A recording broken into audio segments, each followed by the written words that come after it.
G'day, mate, and welcome to the Friday Facts 268, the Modern Biter with me, JT, and Mojo's sick and unwell at the moment, so I brought in a Lorcator instead. G'day, guys. I'm not sure if I'm a Mojo, but let's see how this goes. At least you're another Australian, so we're keeping a theme going here. We are. That's good to see. Good to see. So we've got the Modern Biter written by Albert and I don't know, Ernestus, whatever his name is. Ernestus. Yeah, that's it. I think he said in one of the Friday Facts, I don't know. I think there was a first name in there. I'm not going to say it because I might be entirely wrong. And you'll see that my screen's got the pretty highlights this time. So besides vegetable and plant stuff, biters are the main population that serves the Factorio planet. They are locals, and somehow from a twisted perspective, they can even be considered the bad guys, which I fully agree with. Not anymore. The magic of high res gives us the chance to move deeper into their conceptualization, add a new ingredient to their formulation, cute-ish. Yeah, I don't know. I've had a look at these animations. I'm not quite sure if I'd go as far as to say cute. You know what, though, that really strikes me? The guy who wrote the Biterzilla mod, he's going to have to go back and redo his animations with these new ones. Aren't they just the normal biter just supersized? Yeah, but they're going to have to use these new biter models, not that old one. That just won't do anymore. Slow motion, low res, medium biter blown up 1,000% won't do. You'll have to use these new ones. Yeah, I'm more worried. Oh, okay. We'll get to that in a minute because now I've got a whole new problem I just thought of. But anyway, cute is how we like them. We want you to feel sorry about planning massive biter massacres. In fact, we want you to feel pity towards them, especially when they're killing them and destroying their habitat at an industrial scale. But we also want you to be disgusted by them because they're alien to you and they need to look the part. So it's quite a complicated equation. You know, this is the other thing about biters. Yeah. Destroying their habitat at industrial scale. Now, come on for a second here. Biters actually love the pollution that we pour out. They evolve and they spawn. Yeah, biters live for pollution and we make pollution. It's a symbiotic relationship entirely. Exactly. So this whole thing about killing them and destroying their habitat is nonsense. You don't have a sea of red around you because the biters are having their habitat destroyed by your pollution. They're lapping it up and growing. Yes. And you need to expand out so there's larger surface area so you can have more biters spawn to feed more spawners and more biters. You know, it's you're doing them a favour. Yeah, very much so. But I like the new high-def graphics. I have to say that. They are... Well, look, you have to like the new high-def graphics. I mean, they're obviously going through the whole game and slowly upgrading everything. And fortunately, everything that my mods have touched so far has already been upgraded, so I don't have to retrospectively upgrade things like the Biterzilla guy has to do. Yes. But it's awesome to see. I mean, they've still got care and love for the game, and they're doing these things. Has the Rocket Silo got a HD version yet? I don't have a custom Rocket Silo. No, but the stock one. I don't think the stock Silo's got high def yet, has it? Well, they're going through and high-defing everything, so if it hasn't, they will soon enough. Yeah. That's endgame. I expect that to leave that till end game and then give us that teaser later. Perhaps. But I don't know. See, the static biter, I'm not sure of, to be honest. I feel like the tail's a little bit too short. These are just obviously the weak biter that you get right at the beginning of the game. They don't look particularly menacing. No. And that's obviously part of what they're going for here. It's sort of the cuteness, but I don't really find insects particularly cute. Well, that's what they said in the next one. We've learned what aspects of biters are working well and how to improve the parts which aren't. So we decide to elongate their legs, accent their eyes in order to provide a more insectoid feeling. Also, the design is optimized for their attacks. We now have 2 stronger front legs for provided destruction and 4 back legs to be able to run and stand during the attack, and stronger articulated mandibles to chew through your factories. And I do have to say that the back legs are... I like the back legs. I like the front legs. I'm not sure about the whole head section. Oh, yeah. But they do really sort of inspire cockroaches. They do inspire cockroaches. And you know what I want to do every time I see a cockroach? And they're probably about the same size in our country. Step on it? Step on it? Pretty much step on it. Yeah, exactly. Yeah. So they're certainly not going to get any sympathy if that's what they're after here. No. But yeah, in these animations, we can fully see the potential of Disgust. The way the move now is more insect-like, similar to a cockroach. Many people are disgusted by cockroaches. We can both agree. And we've also balanced the animation loop with their speed in the game, so they shouldn't slide around. Which brings us back to Bitezilla. It does. Bitezilla slides all over the place, and it doesn't look entirely natural. I'm actually surprised a creature that big doesn't actually move a little bit faster.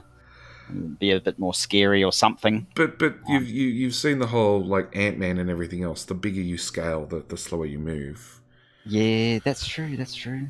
And I'm actually worried that like Bitezilla is going to one or two things happen. Either the animation is going to be linked to the move speed, and it's either going to move way slower, or the animation is going to look so terrible with it moving that slow that Bitezilla is going to move at normal biter speed. And we're screwed. Well, you know what? Regardless of what the developer of the Bitezilla mod, whatever it's called, actually does with it, I'm very unlikely to play with it, to be perfectly honest. Oh, I don't know. If another GM8... That's probably the only way. Another GM8 challenge comes up. Yeah. You know, the one thing that really comes out to me over reading about all of this, it's another artist thing. It's in terms of the whole biters... There's no gameplay mechanics here. It's just we've made. Biters are a catch-22. You can turn them off, and I've done games where they're turned off, and you can just build freely and not worry about them. Biters prior to 16. At the end game, you're fed up with them. You wanted them gone, and I ran commands myself to just remove them. Early game, mid game, you need something to push back, and biters do a very good job of that.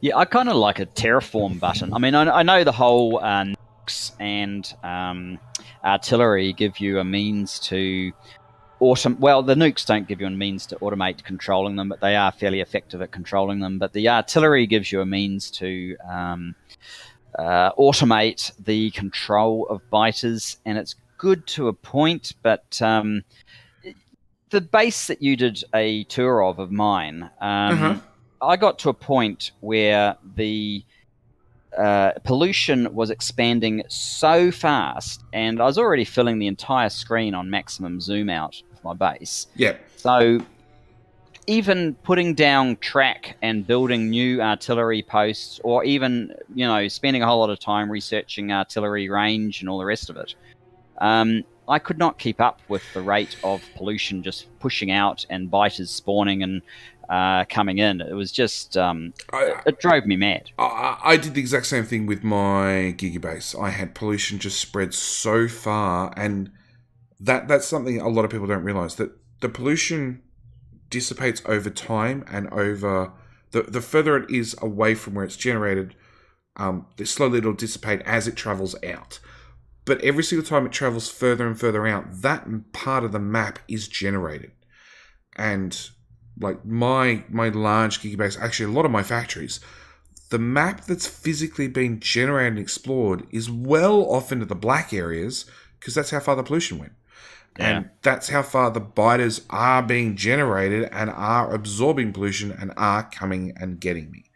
And if you've only got vanilla mechanics at play, you don't have any mods that give you super fast jets or teleportation or anything of that ilk, and you're on one side of your map, and suddenly your base is under serious attack by biters coming in from the blackness, from pollution having reached them and attacking somewhere, and you've got to cross the entire fully scrolled out map It's a 10, 15, 20-minute train ride with a personal train in your pocket and nuclear fuel ready to go. Yeah, I know.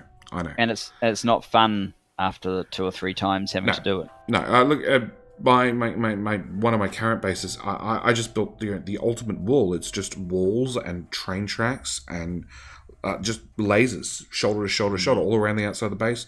Automated artillery that just push the spawners back, and it's doing research for more artillery range, and I get more artillery range, and they get moved further back. Even then, I've got nuclear artillery. Because I looked at it early on, and I'm like, I'm going to spend so much effort making shells, shipping shells out.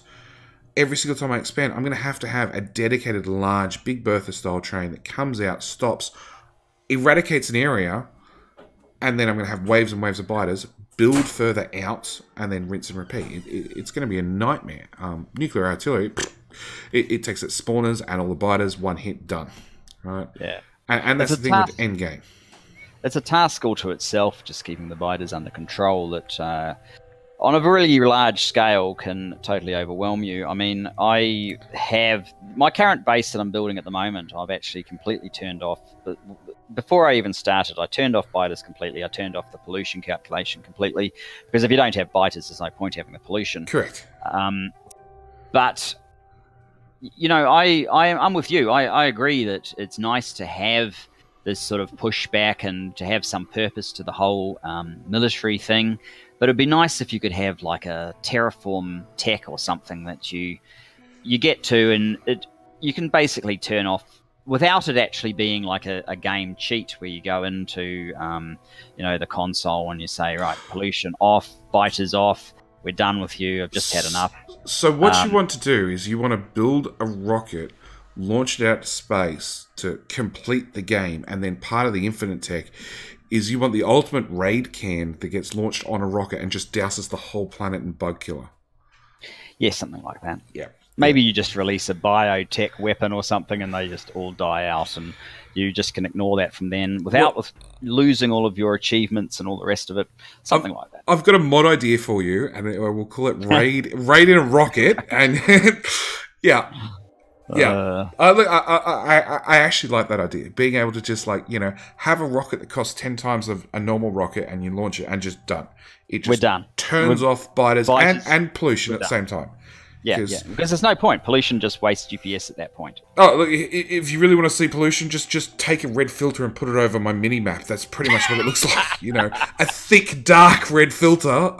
Yeah, look, I've looked at the numbers on the pollution on some of the maps I've toured and some of the bases I've built. And the numbers are so high, it'd be like, if this was legit, you couldn't see 2 inches in front of your face. Like, forget Tokyo pollution, China pollution. This is a whole different scale. Yeah. I mean, some of these industrial processes would generate pollution, but when you've got completely electrified subsystems, a lot of them actually shouldn't be producing all the pollution that, according to Factorio, they do. But I guess they have to, so that the biters are... The biters are pissed off and can expand and do their job. Yeah. But then again, we've got productivity and speed modules. They've got to have some sort of insane pollution output. Yeah. So one last thing on biters before we move to the last bit. Before people get the wrong impression, I actually have quite a lot of death worlds that I did way back in the day. I even had a death world where... I think it was between 11 and 12 when they first introduced the behemoth biters, and I was in the middle of a death world, and I had everything under control. Well, under control, as in there's this nasty sea of red directly around your base, and you're fighting for resources, but they only go up to big biters, so that's easy. You can just go out there and kill them and push to the resource that you want. And then suddenly we upgraded to 12. I think, is that right? Can you remember back that far? No, look, my first death world would be on 13, 14. Well, there was still real death worlds then. Before they'd introduced the new modes that have... I'm not actually sure they really are death worlds anymore. But anyway, so the behemoths came out, and the only way I could make progress. So before I could make progress just by throwing out destroyer bots, which no one does anymore. No, they're a thing of the past. Yep, they are a complete thing of the past. But you'd throw out an army they're awesome. Yep, of destroyer bots, and they would sort out your problem, and you'd be able to push through and get to where you wanted to go. When these behemoths came out, suddenly my sea of red was no longer just blue big biters, but it was an army of green biters. And my even max back then, before Infinite Research, which was 134 destroyer bots, I'd throw 134 out and I could not make any progress whatsoever. The only way I could progress against the original behemoth biters in this Death World was to also do a laser gun push at the same time. Oh, okay. So my first real heavy Death World, and I'm not talking stock Death World, because I've done, even back in the old day when Seas of Red were really, really, really thick red, I did, and I think it's actually the first series on the channel, which I screwed up because I was completely new to YouTube. I did the whole series and then edited it down, and I actually got halfway through. When I say halfway through, I got about 60 hours into it, and then found out that the mods I'd picked didn't work well together, so then I had to re-roll and start again.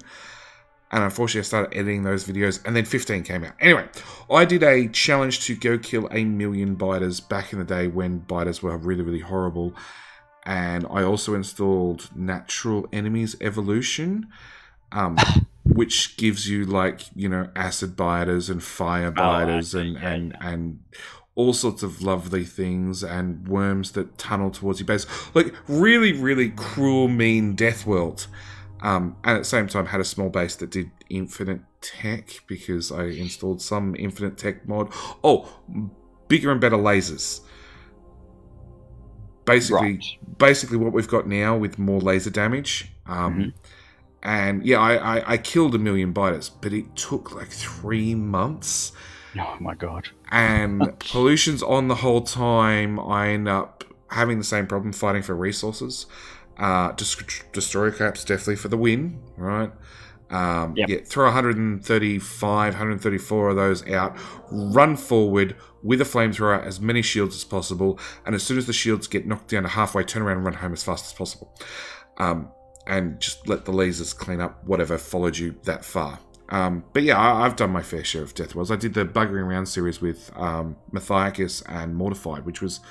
That was version 15, yeah, and that was another really, really good Death World. And a couple of my community maps have been Death Worlds as well. But yeah, it's sort of a choice you have to make, isn't it? I think at the beginning of the game, do you want a Death World like? I mean, multiplayer is different, especially when you have a stints in your back pocket. That kind of changes your perspective on things. It does. For normal players, you've got a choice at the beginning of the game. Do you want once you're experienced, I mean, obviously when you're just starting out, just do your thing, it's all good. But once you've got a bit of experience under your belt, do you want the Death World experience where biters are the key focus, or do you want to go big and, you know, mega base and all that kind of thing? And it's kind of one or the other. It really, do you want to fight for every inch until you get to a point where you out-tech them, and then you just literally wipe them out? Right, and then you can go do a mega base or whatever, or do you want to just not have the hassle to start with and go straight on to get into a mega base as fast as possible? They're really your two options, and I'm happy to do either, because I've done my fair share of both, and I swap and alternate between the two. But yeah, biters to me, they're an early to mid game. As soon as I get to, like, I don't know, as soon as I get to logistics bots, really working requester and provider logistics bots, I'm sort of done with biters. I'm not at the point where I can get nukes and just run out there and annihilate them, but I've probably already maxed out the evolution at like 20 odd hours into the game. I probably already have behemoths, and I can go kill them off with flamers and a tank and, you know, lots of ammo, and they just take time and they're frustrating. They're not a threat anymore. No, I think that's the thing. Yeah, I think they introduced the behemoths. I mean, I might be wrong with this thought, but I think they introduced them to cut down on the total number of biters that you'd face. Yes. Yes, And I distinctly remember we went from Starship Troopers style to like smaller packs. I actually preferred Starship Troopers, but I can understand why they wanted to make them smaller packs. But the green biters that just you keep firing at them for 5 minutes before they go down, it's just tedious. I want lots of medium ones that go down quickly, but there's lots of them, rather than 10 big ones that just need me to shoot at them longer and probably retreat because they move fairly fast. Yeah. But yeah, Friday Facts. Last part we've got is the Community Spotlight by Clonin, which is about the Diggity map, which I actually did part of with Colonel Will, and I don't even know whether it made to the YouTube channel. But it's a custom scenario by Redmew. So Redmew is another community that do hosted maps, and they've done a lot of them, and I am actually part of the Redmew community, and I try to keep up with what they do, but they're forced into their own, and they do so much different stuff. But this was actually a video put out by Nameless Hunter. Obviously, the screen's on the names on the screen. And in this scenario, player starts underground with only a pickaxe, some stone walls, and are marked by items. The walls hold up the ceiling of the map, and if you're not supporting the base as you dig out more factory, there's a risk of a cave-in. And I'm actually going to hit play on the video, providing it's not too loud. And it's a time lapse, which is great because nobody really wants to watch this slow fashion way. But you have to keep putting down walls every 4 tiles, otherwise the roof caves in. And as you dig through the cave, biters appear from nowhere, aka the roof, and attack you in small packs. But it means you can't ever be too safe in what you're doing, because you're literally standing there picking at the wall and then biters appear from nowhere. And yeah, I played it for, I don't know, 5 or 6 hours, and it's a good little scenario, and frustrating as well, because all the ground is random ore, so you have to filter everything to get your iron, your plate, your coal, your stone, all into separate areas to then run a smelter. I don't know, there's not much more I've got to say. You haven't seen this one, have you, Lord? I haven't played it. I know that Redmew, they run a lot of these sort of custom multiplayer maps. The Orange Angle is a quite notable personality that goes around various of the streamers and so on. He's quite often on VGG's map, Yes. downloading music and so on. He's a big part of Redmew, and yeah, I know they do a lot of things. So this is just one of many of their multiplayer maps that I think are pretty easy to get into, and they control it pretty well. So people that are causing problems get booted, and everybody else who's there to have fun has a good time. So Redmew's one that I only found out about probably 6 to 12 months ago. Before that, my one was actually Ogor. Now I'm gonna forget the name, because they've just changed hands recently. Explosive Gaming, which is where I started playing basically all my Factorio, on multiplayer with random people I never met before on Discord, having a chat, having a lark, and yeah, Redmew's the exact same. They're really on top of who's on there. If anybody causes shit, you get banned pretty quick. And the biggest thing with Redmew is there's lots of custom scenarios, which means no mod packs. You just jump on and join, and then you find out you're in this mess where you're buried underground. You've got to dig your way out. Yeah. Which is definitely different. Indeed. And I know it's not the only one by any stretch of the imagination. They've got a ton of them. And, yeah, they do. Highly recommended. But I haven't actually played any of their maps personally myself. I don't actually play that much multiplayer. I've probably played 90% of my multiplayer with you, in fact. Oh, really? I feel honoured. And I can blame GM8 for probably most of it. Probably. Yeah. Probably. Yeah. Anyway, I think that's going to do us for this Friday Facts. More biters and a shout out to Redmure. That's pretty much it. Indeed. All right. Thank you guys for watching, and we'll see you in the next one. All right. Bye. Bye.